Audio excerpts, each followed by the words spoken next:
Shalom, everybody. Living in Comac, we once in a while get away for Shabbos, and those times that we are here for Shabbos, I have the pleasure of listening to my son, Rabbi Mendy, say the Devar Torah. So he said the Devar Torah a couple of weeks ago, which I've been thinking a lot about, and I wanted to share with you because I thought it was very powerful.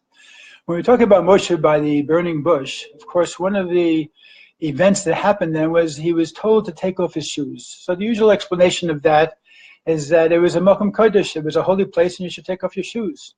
But there was another explanation that many explained that was really amazing. And it goes like this. Moshe was a person who was really never a slave. He didn't feel the pain and the suffering of the Jewish people the way those who were slaves were. He grew up in the palace of Pharaoh. And then after the incidents where he had to run away, he was able to escape. And he lived away from the slavery and the suffering that his Jewish brethren had.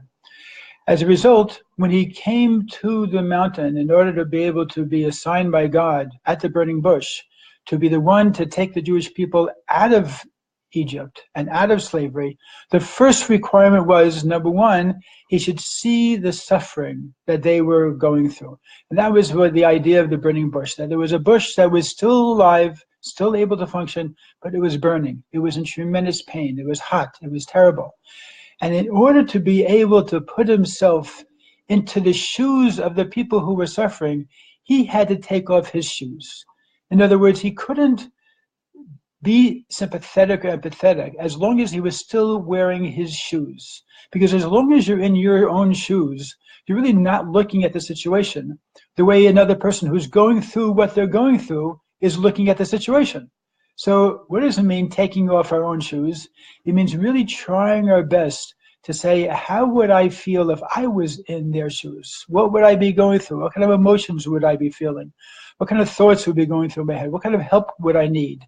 And to really try our best to say to ourselves, I have to step out of my shoes and at best try to put on the shoes of the person I'm trying to empathize with. In this case, it was Moshe, and of course, he was able to do that. He truly empathized with the Jewish people as they were going through the end stage of their slavery. And thank God he was able to be the Goyal Tzedek, the Redeemer, who eventually took the Jewish people out of Egypt. May it be God's will that we should quickly have our Goyal Tzedek for now in our days to be able to be Mashiach and bring us out of this galus to Yerushalayim, Yer Kodesh, Mekodesh, Mamash. Have a great day.